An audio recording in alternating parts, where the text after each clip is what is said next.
8 પાર્શ્વનાથમાંથી 74 હમીરપુરા પાર્શ્વનાથ પરિક્રમા 5 ફણાથી પરિવૃત પદ્માસના 27 ઇંચ ઊંચા 23 ઇંચ પહોળા શ્વેત પાષાણ શ્રી હમીરપુર પાર્શ્વનાથ પ્રભુ મીરપુરના શિખરબંધી જિનાલયમાં બિરાજમાન છે. સુરમ્ય ગિરિકંદરાઓની વચ્ચે ત્રણેય તરફથી ડુંગરાઓથી રક્ષાયેલું આ તીર્થ અતિ પ્રાચીન છે. હાલ આ મીરપુર તીર્થ વિદ્યમાન 4 પ્રાચીન જિનાલયોમાંથી ફક્ત 2 જિનાલયોમાં જ પ્રતિમાજી છે.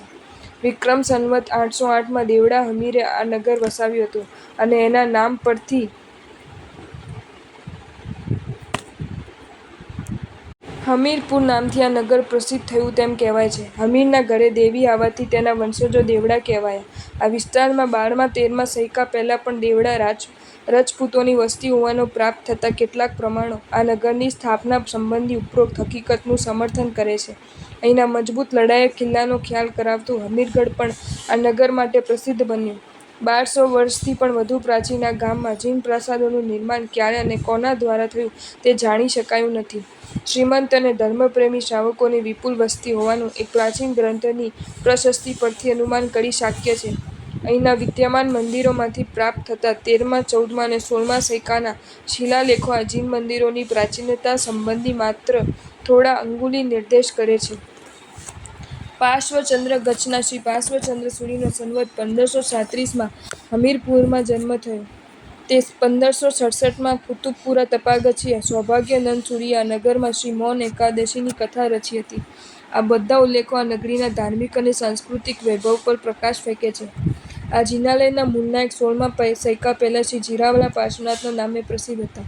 ત્યારબાદ અહીંના મૂળનાયક શ્રી ગોડી પાર્શ્વનાથજી નામે ઓળખાય છે. આ ફેરફાર મૂળનાયકના સ્થાનમાં ફેરફારને આધીન છે કે ફક્ત નામમાં જ ફેરફાર થયો છે તે કળવું મુશ્કેલ છે.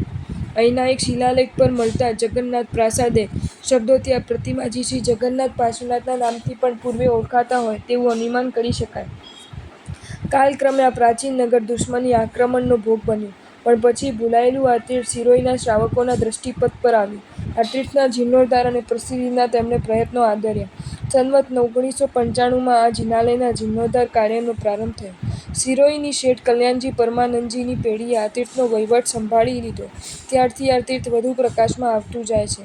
મળી આવતા પ્રાચીન અવશેષો આ નગરની પૂર્વકાલીન જહાજોલાલીની પરિચય આપે છે. મુંબઈમાં તીર્થ સ્વરૂપ શ્રી ગોડી પાર્શ્વનાથજીના પ્રતિમાજી અહીંથી લઈ જવામાં આવ્યા હતા તેમ કવાય છે. પૂર્વકાળનું હમીરપુર આજે મીરપુરના નામથી ઓળખાય છે. અહીંના જિનાલયોની પ્રાચીન શિલ્પકલા દર્શનીય છે. બળતો ઉતાર્યો નાગને તેમાં શું માર્યો મીર તે મુજ મોહ પીરને મારશો તો માનું તારા હીરને.